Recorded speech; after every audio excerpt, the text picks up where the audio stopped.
The champagne glass in my mother-in-law's hand froze halfway to her lips. Behind me, I heard boots on marble, slow, deliberate, unmistakably military. Then a voice that made the entire ballroom go silent. Lieutenant Colonel Hayes. At ease, everyone. I need to speak with Sergeant Reyes. My mother-in-law's face went the color of the tablecloth. Because 30 seconds earlier, she had just finished telling her book club friends that I was just a nurse. She had no idea what those words meant. She was about to find out. My name is Marin Reyes, and for 11 years I have been a trauma nurse, first at a combat support hospital in Kandahar, and now in the emergency department of a level I trauma center back home. I have held pressure on wounds that would make a surgeon flinch. I have called times of death, and I have called miracles into being with nothing but my hands and my training. I am, by any honest measure, good at what I do. None of that mattered to Diane Whitfield, my mother-in-law, who had spent 32 years married to a man who ran a mid-sized insurance brokerage, and who measured every human being she met by the size of the number attached to their job title. I married her son, Peter, 3 years ago. Peter is an architect, gentle and a little oblivious in the way that kind men sometimes are, and he had warned me early on that his mother took some getting used to. What he meant, I would learn, was that Diane Whitfield had a particular gift for delivering insults wrapped in compliments, the kind that left you bleeding quietly at the dinner table while everyone else kept eating. The night in question was a dinner to celebrate Peter's father's retirement from the brokerage, 32 years, a gold watch, the whole performance. It was being held at the Whitfields' Country Club, the kind of place with cloth napkins folded into swans and a maitre d' who called everyone by their last name. I had worked a double shift that day, 12 hours in the ER, then 4 more covering for a coworker whose kid had a fever. I came home, showered in 11 minutes, and put on the navy dress Peter said made my eyes look like the ocean, and I drove to that country club running on coffee and adrenaline, and the stubborn hope that maybe, just once, Diane would introduce me as something other than Peter's wife. She's in medicine, said the way you might say someone dabbles in watercolors. The dinner was fine, for a while. There were 40 people there, mostly people from Robert Whitfield's old office, plus cousins and a state senator Diane was very proud to know. I sat between Peter and a woman named Carol who ran a boutique law firm and asked me exactly one question about my work before pivoting to her daughter's wedding in the Hamptons. It was during the toasts that it happened. Diane stood, glass in hand, doing her rounds of little compliments to people at the table before Robert's big toast. She got to Peter and me. And of course, she said, smiling in that bright, brittle way she had, we have Peter and his wife. Peter's doing such wonderful work on the Ashford project. Did everyone see the write-up in the design journal? And Marin here is, she paused, the way you pause before a punchline. Well, she's just a nurse, but bless her, someone has to do it. There was a small ripple of laughter. Not cruel, exactly. The kind of laughter that happens when people don't know they've just watched something break. I felt my face go hot. Peter's hand found mine under the table and squeezed, and I could feel the apology in it, the helplessness. He'd tried, over the years, to get his mother to stop. It never worked. Diane Whitfield did not believe she was being cruel. She believed she was being accurate. I didn't say anything. What was there to say? I smiled the smile I'd learned to keep in my back pocket for moments like this, the one that costs nothing and gives nothing away, and I let the dinner move on around me like water around a stone. But something in me had gone very quiet and very still, the way it does in a trauma bay right before you move. I wasn't angry, not exactly. I was somewhere past angry, in a place where you just watch and wait and know. Because Diane Whitfield had no idea who else was in that building that night. 3 years earlier, before I'd met Peter, before I'd left the army and taken the ER job downtown, I had been a combat medic attached to a forward operating base outside Kandahar. It's not a period of my life I talk about much. People ask, sometimes, what it was like, and I've learned that most of them don't actually want the answer. They want the movie version, the dramatic music, the clean narrative arc. What they don't want is the truth, which is mostly long stretches of nothing punctuated by minutes that rearrange your entire nervous system. One of those minutes involved a convoy, an IED, and a 26-year-old staff sergeant named Elijah Cho who came into our aid station with his femme. Oral artery severed, and roughly 6 minutes of blood left in his body. I remember the specifics the way you remember your own name. The tourniquet was already in place. Someone in his unit had gotten it on him fast, which is the only reason he was alive at all. But he was crashing, his blood pressure dropping through the floor, and the surgeon on duty that night was mid-procedure on another casualty and couldn't scrub in for another 4 minutes. 4 minutes doesn't sound like a long time until you're standing over someone whose life is measured in it. I made a call that night that wasn't strictly in my lane. I opened him up further than my training technically authorized, found the bleed, and held it, physically held the vessel closed with my own hands for the 4 minutes until the surgeon arrived. My hands cramped so badly afterward that I couldn't hold a coffee cup for 2 days, but Elijah Cho lived. He went home to Ohio. He has 2 kids now. I know this because he sends me a photo every year on the anniversary of that night, a new one each time, his kids a little taller, him a little grayer, the same 3 words underneath. Still here, thanks. What I did not know, what I could not have known, was that Elijah Cho's commanding officer that deployment, the man who had personally called the base to check on his condition every single day until he was stable enough to transport, was a colonel at the time. A colonel who, over the following years, was promoted twice more, until he became a 4-star general. General Thomas Hayes. And General Thomas Hayes, it turned out, was Robert Whitfield's oldest friend from college. The man Robert had specifically invited to fly in and give a short toast at his retirement dinner, as a surprise. I did not know General Hayes was in that building. I did not know he had arrived slightly late, been seated at a back table near the kitchen entrance while final arrangements were finished, and had walked in through a side door in time to hear the tail end of Diane Whitfield's toast. Well, she's just a nurse. He heard that, and then he heard my name, Marin, spoken a moment later by Robert as he thanked Peter and Marin for coming, and something in his face changed. Because he knew that name. He had read that name in an after-action report years earlier. He had said that name out loud to Elijah Cho's mother on the phone when he told her that her son was alive because a combat medic named Marin Reyes had refused to let him die. I didn't know any of this yet, of course.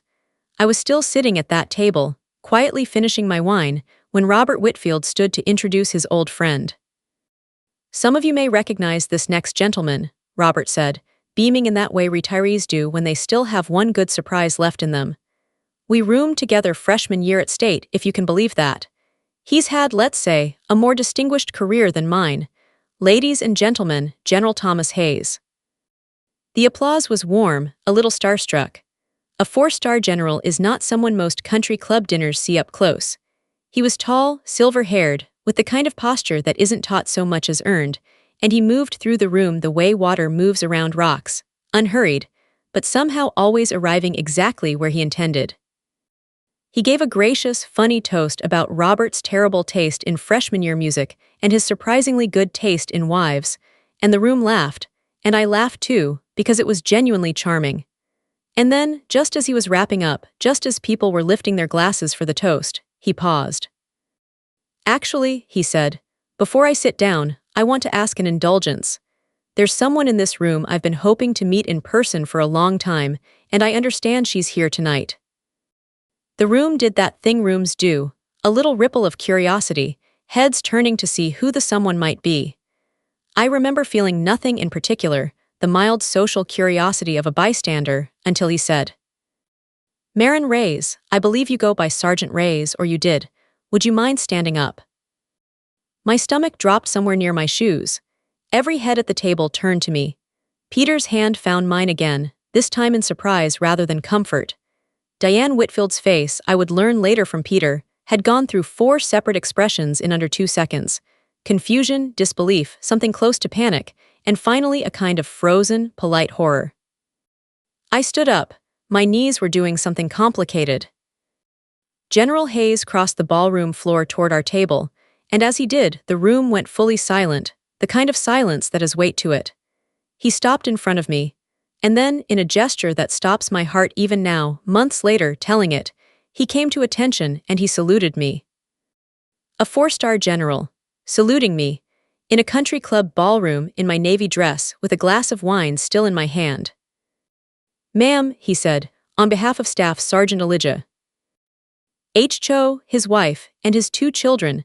I have been waiting 3 years for the chance to say thank you in person.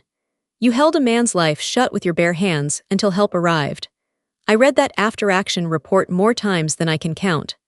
I have told the story of Sergeant Ray's to cadets at West Point as an example of what it means to refuse to let someone die on your watch. He paused, and then, quieter, just for me. You are one of the finest medical professionals I have had the honor of reading about in 38 years of service. It's an honor to finally shake the hand that did that. I don't remember exactly what I said. I think it was something small and inadequate, the kind of thing you say when your throat has closed up with feelings you didn't know were waiting there. I remember the room breaking into applause, real applause, the kind that comes from people who have just understood something true for the first time. I remember Peter's hand gripping mine so hard it almost hurt. His face lit up with a pride he'd clearly been saving for exactly this moment, even though he hadn't known it was coming. And I remember Diane Whitfield, 3 seats down, sitting very still, her champagne glass finally, quietly, set down on the table, untouched. General Hayes stayed and talked with me for almost 20 minutes. About Elijah, about the deployment, about a scholarship program he was involved with for military medics transitioning to civilian nursing. He was warm and funny and entirely unpretentious, the kind of powerful person whose power seems to make them gentler rather than harder. Before he left our table, he turned to the rest of the guests, who were still watching, riveted, and said, in the same easy voice he'd used for his toast, "I'll tell you something about nurses, since we're all here celebrating a career tonight. In my 38 years, I have seen generals make decisions that moved armies. And I have seen nurses make decisions, alone in the dark, with no one to consult and 4 minutes on the clock, that moved the entire rest of a person's life. I've never once met a soldier who came home and said the doctor saved him. They say the nurse did. Every time. Y'all should know what you have at this table." Nobody laughed this time. Nobody needed to fill the silence with anything. It simply sat there, true and unavoidable, the way truth does when it finally gets enough room to breathe. Diane didn't say anything to me for the rest of the night. She didn't apologize. Not then, not in the parking lot, not in any of the ways I might have imagined if I'd let myself imagine this moment, which, if I'm honest, I sometimes had, in the small bitter hours after some other slight.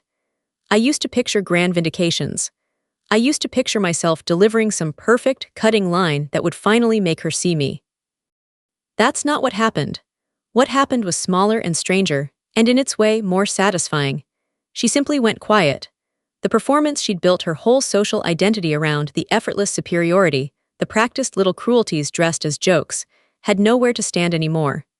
Everyone in that room had just watched a 4-star general choose his words with more care and more respect for me than she had managed in 3 years of Sunday dinners. Peter drove us home that night. He didn't say much either, at first. Then, somewhere on the highway, he reached over and took my hand off my lap and just held it, not saying anything, and I understood that this was its own kind of apology. For every dinner he hadn't defended me hard enough at, for every "she's just a nurse," he'd let slide because arguing with his mother felt harder than it should have. "I should have said something years ago," he said finally. "You don't have to say anything now," I told him, and I meant it. Because for the first time in 3 years, I didn't need anyone to defend me.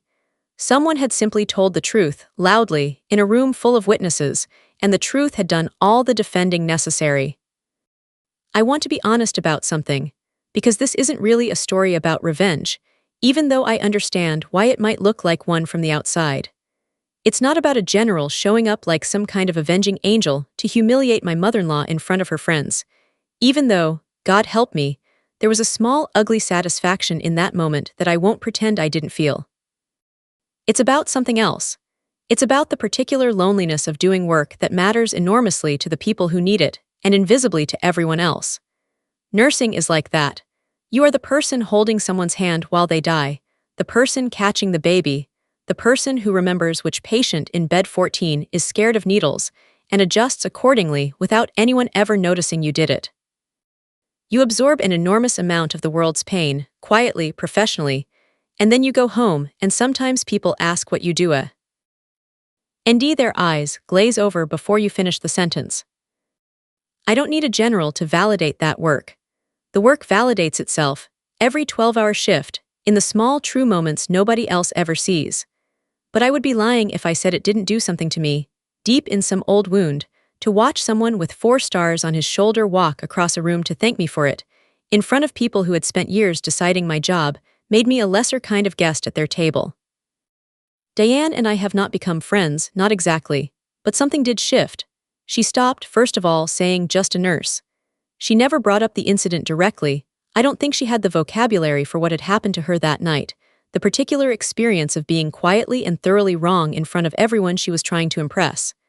But a few months later, at Thanksgiving, when her friend Carol asked what I did for work, Diane answered before I could. "Marin's a trauma nurse," she said. "She served overseas. She saved more lives than anyone else at this table put together." It wasn't warm, exactly. It wasn't an apology. But it was true, and it was the first time she'd ever said something true about me out loud, and I'll take that. Some people don't have it in them to say I was wrong. Sometimes the best you get is I won't say it again, and I've learned to recognize that as its own kind of growth, imperfect but real. I called Elijah Cho the week after the dinner. I hadn't talked to him in almost a year, just the annual photo, the same 3 words. When I told him what had happened, that his general had saluted me in a country club ballroom over an ambush he'd survived years earlier, he was quiet on the phone for a long moment. "He never told me he was going to do that," Elijah said finally. "But that sounds exactly like him. He talks about you, you know. To the new guys. Whenever somebody freezes up, whenever somebody says they don't know if they can handle this job, he tells them about the medic who held a man's artery shut with her bare hands for 4 minutes because she decided, in that moment, that 4 minutes wasn't going to be long enough to lose him. I was just doing my job," I told him, "the way I always did, the way you learn to say it because the alternative, accepting how large that moment actually was, feels too heavy to carry around every day." "No," Elijah said, and I could hear something serious come into his voice, the voice of a man who has had 3 years and 2 kids and a whole rebuilt life to think about this. "You weren't just doing your job. Nobody requires what you did that night. You could have waited for the surgeon. Officially, procedurally, you could have. You didn't because you looked at me and you decided I mattered more than the rule. That's not a job, Marin. That's a choice you make with your whole self, every single time." I sat with that for a long time after we hung up. Because he was right, in a way I don't often let myself sit with. Being a nurse isn't a fallback career, isn't the thing people do because they couldn't be doctors, isn't some soft service why. Someone has to do it occupation, the way Diane's little joke implied. It is one of the few jobs left in the world where, on a regular Tuesday, you might be asked to decide, with your own hands and your own judgment, whether someone gets to keep existing. And you say yes. Every time you say yes, because that is the whole art of the profession, refusing, quietly and without any fanfare, to let people die when you can help it. I train new nurses now, when my schedule allows it, mostly new grads rotating through the ER for the first time. I tell them about tourniquets and triage and how to read a crashing patient before the monitor confirms what your gut already knows. But I also tell them, at some point, usually during a slow overnight shift when everyone's a little punchy and honest, about the dinner. I tell them because I think every nurse needs to hear, early in their career, that the world is going to tell you, in 1,000 small ways, that what you do is less than being a doctor, less than being a lawyer, less than whatever career the person across the table decided was worth respecting. Family members will say it without meaning to. Strangers at parties will say it while making small talk. Sometimes even patients will say it, in the confusion of pain or fear, snapping at just the nurse, when what they mean is they're scared, and you're the person standing closest to the scary thing. None of that is a referendum on the work. I tell my new nurses, you will hold hands that no one else will hold. You will notice things doctors, moving faster and seeing less, will miss.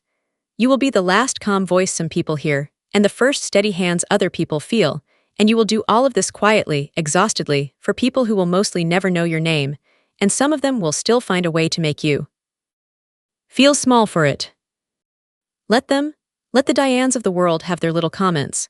Somewhere out there is an Elijah Cho, teaching his kids to ride bikes, showing up for every birthday, existing entirely because you decided, once, in a moment nobody else was watching, that you weren't going to let him go.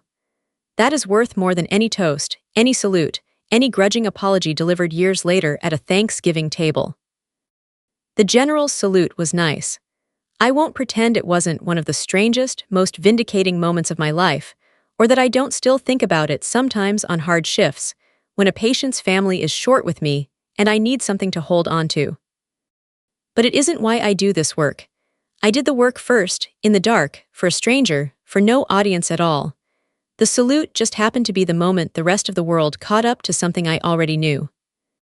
Elijah's daughter turned 6 last spring. He sent me the photo, like always, her on a bicycle this time, training wheels still on, her father's hand hovering just behind the seat, not quite touching, letting her find her own balance. Still here, the caption read, "Thanks." I keep that photo taped inside my locker at work, next to my badge. On the bad nights, and there are bad nights, there always will be, in this job, I look at it before I clock out, and I remember that somewhere out there, a girl is learning to ride a bike because, once, in a tent outside Kandahar, someone decided 4 minutes wasn't going to be the end of anything. Diane Whitfield doesn't know about the photo. She doesn't need to. Some things you don't do for the people who doubted you. You do them because a life is a life, and because somebody has to be the one who refuses to let it go. I am just a nurse. I have never in my life been prouder of 3 words.